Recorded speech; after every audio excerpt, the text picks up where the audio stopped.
Imagine-toi par une nuit d'hiver d'une intensité glaciale dans un village polonais où le vent hurle comme un chœur de fantômes anciens. La neige, pure et implacable à la fois, recouvre tout d'un manteau silencieux. Et toi, tu es là, dans ta demeure, enveloppé d'une chaleur fragile, quand soudain, un coup discret, et porteur d'un destin inéluctable, résonne à ta porte. Tu ouvres, et dans le halo vacillant d'une lampe, tu découvres une silhouette tremblante, le regard de cet inconnu, lourd de douleur et d'espoir, te transperce, t'invitant à un choix qui défie toute logique, offrir refuge et risquer ta vie, ou fermer la porte et laisser s'envoler le dernier souffle d'humanité. C'est dans ce moment suspendu, où l'ombre de la peur se mêle à la lumière du courage, que des milliers de Polonais, confrontés à l'indicible, ont choisi de tendre la main. Ce soir, chaque battement de ton cœur résonnera comme un hommage à ces âmes qui ont osé dire oui à la vie, même au prix de tout sacrifier. Aujourd'hui, en ce 24 mars, nous célébrons leur mémoire. Reste avec moi et laisse-toi emporter par l'émotion pure et vibrante de ces récits qui font vibrer la Pologne. Vitam, sur le double K, le sanctuaire où l'histoire se fait le reflet de nos émotions les plus profondes. Je suis Jean-Philippe, et ici, nous ne nous contentons pas de narrer des événements, nous réveillons l'âme d'un peuple, nous dévoilons le cœur battant de la Pologne. Chaque jour, je te plonge dans des récits qui illuminent l'obscurité, des témoignages qui font frissonner d'émotions, et des valeurs qui vibrent avec la force d'un destin commun. Si tu as soif de ressentir l'intensité d'un passé héroïque, et de comprendre ce qui forge l'identité polonaise, abonne-toi, active la cloche et rejoins notre communauté d'âmes passionnées. Le 24 mars, ce n'est pas qu'une date en Pologne. C'est une cicatrice vivante dans le cœur du pays, une plaie que le temps n'a jamais complètement refermée. En 1944, dans le petit village de Markowa, se joue une tragédie d'une violence inouïe qui allait sceller le destin de ceux qui osèrent aimer l'humanité. Je te le demande de visualiser la modeste ferme des Ulma, un refuge empreint de chaleur et d'humanité, où Youssef et Victoria Ulma avaient ouvert leurs portes pour abriter 8 âmes persécutées. Leur geste, guidé par une foi inébranlable en la solidarité, fut trahi par la perfidie. Aux premières lueurs d'un jour froid, des soldats allemands, porteurs d'une haine dévastatrice, envahirent ce sanctuaire. Dans un balai de cruauté, les Juifs cachés furent fauchés sans répit, puis, dans un ultime acte d'inhumanité, la famille Ulma fut anéantie. Père, mère, enfant, et le petit être qui grandissait en silence. Chaque seconde de ce massacre résonne comme un cri dans l'éternité. Cette tragédie, gravée dans la pierre de l'histoire, est l'essence même de cette journée de souvenirs aux Polonais qui ont sauvé des Juifs. Un jour où la douleur se mue en une promesse éternelle de ne jamais oublier, de toujours défendre la vie.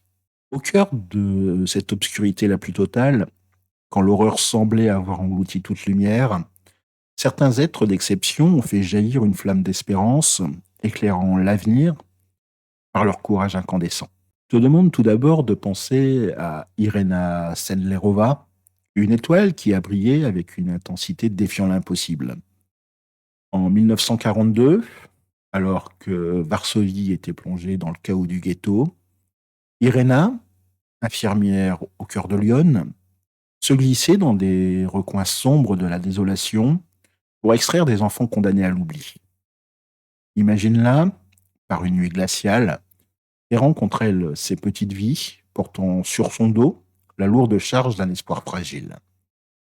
Chaque enfant était pour elle une promesse de renouveau, chaque nom inscrit sur un bout de papier était une prière silencieuse, enterrée sous un vieux pommier, gardien d'un futur à reconstruire. Arrêté, torturé, mais jamais brisé, son silence devint le plus éloquent des témoignages. Une symphonie de courage continue d'inspirer le monde. Puis, à côté de Irena Sandlerova, il y a aussi Jan Karski. On en a déjà parlé dans différents podcasts relatifs à ce sujet du judaïsme en Pologne et des juifs. Jan Karski, dont les yeux ont vu l'indicible et dont la voix est devenue un cri de vérité. En pénétrant dans le ghetto, il fut confronté à la face déchirante de la barbarie, portant sur ses épaules le fardeau d'un secret trop lourd pour être ignoré. Il traversa les frontières du désespoir pour alerter le monde, rencontrant des figures telles que Churchill et Roosevelt.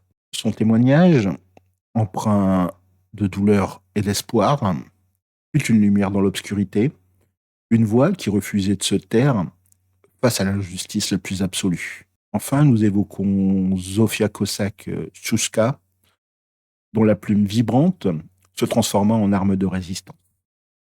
Dès 1942, dans un climat de terreur, elle utilisa ces mots comme des flèches d'espoir, dénonçant publiquement l'extermination des Juifs et organisant en secret des réseaux de sauvetage.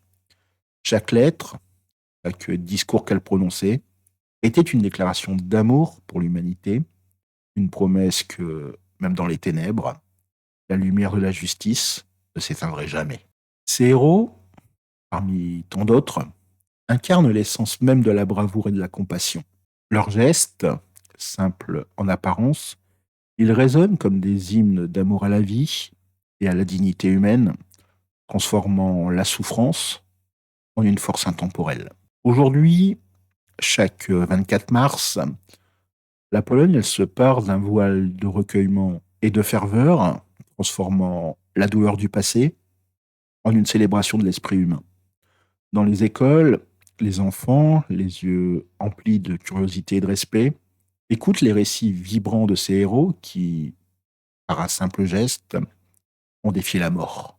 À Markova, sur le sol même où s'est déroulée la tragédie des Ulma, un musée s'élève, tel un sanctuaire où chaque pierre raconte une histoire d'amour et de sacrifice.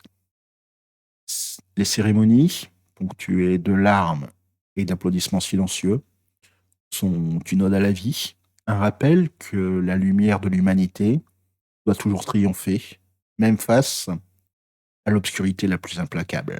Ce jour, qui se veut un petit peu sacré, il transcende le simple acte de commémoration. Il incarne des valeurs profondes qui font vibrer le cœur de la Pologne, des valeurs transmises de génération en génération, avec une ferveur inébranlable. La première valeur est la solidarité, cette étreinte d'un peuple uni. La solidarité, ou Solidarność en polonais, est le pouls battant de la Pologne.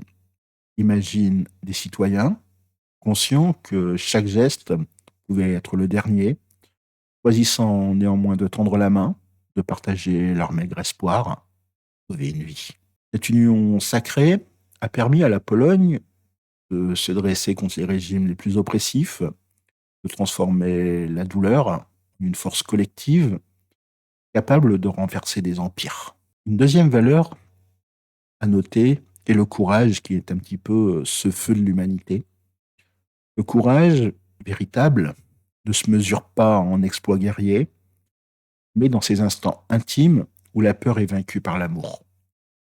Ouvrir sa porte, offrir un refuge, partager un simple sourire au milieu du chaos, ces actes, empreints de générosité, résonnent à travers le temps et éclairent le chemin vers un futur meilleur. La mémoire, ensuite, qui est un petit peu ce flambeau de l'espoir. La mémoire, en polonais qui se dit pamięć, est le gardien de nos racines, le flambeau qui éclaire notre avenir. Se souvenir est honorer ceux qui ont versé leur sang pour que nous puissions aujourd'hui vivre libres. Chaque récit, chaque témoignage est une étincelle qui nourrit notre détermination à ne jamais oublier, à protéger la vérité de l'histoire. La dernière valeur est la transmission, qui se veut un véritable héritage vivant et gestes silencieux. Transmettre ces histoires, ces valeurs, C'est insuffler à chaque génération la force de croire en un avenir où la justice et la compassion triomphent. Les voix d'Irena, de Yann, de Zofia et de tant d'autres résonnent dans nos cœurs, nous rappelant que, même dans l'obscurité, un seul acte de bonté peut allumer un feu d'espérance qui ne s'éteint jamais.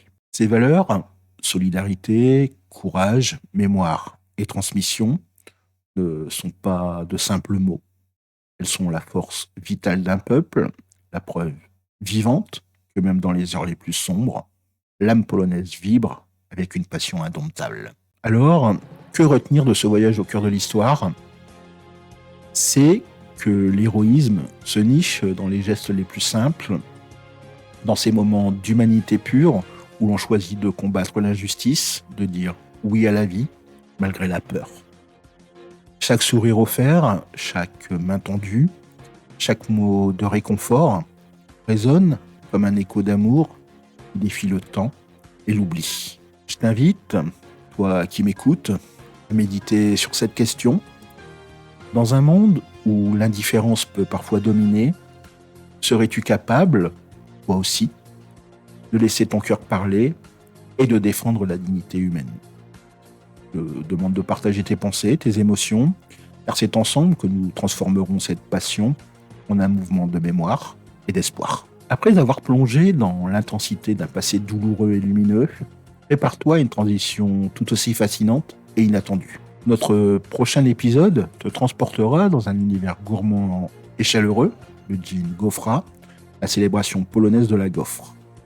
Imagine la douceur d'une gaufre dorée, le parfum enivrant qui se mêle au rire d'une famille réunie, et la tradition qui, comme un souffle d'amour, unit les cœurs autour d'un plaisir simple et sincère. Laisse-toi donc surprendre par l'histoire de cette tradition qui incarne la joie, la convivialité et la chaleur humaine, autant de valeurs chères à notre identité. Si ce voyage, riche en émotions et en vérités poignantes, a touché ton âme, rejoins notre communauté sur le Double K.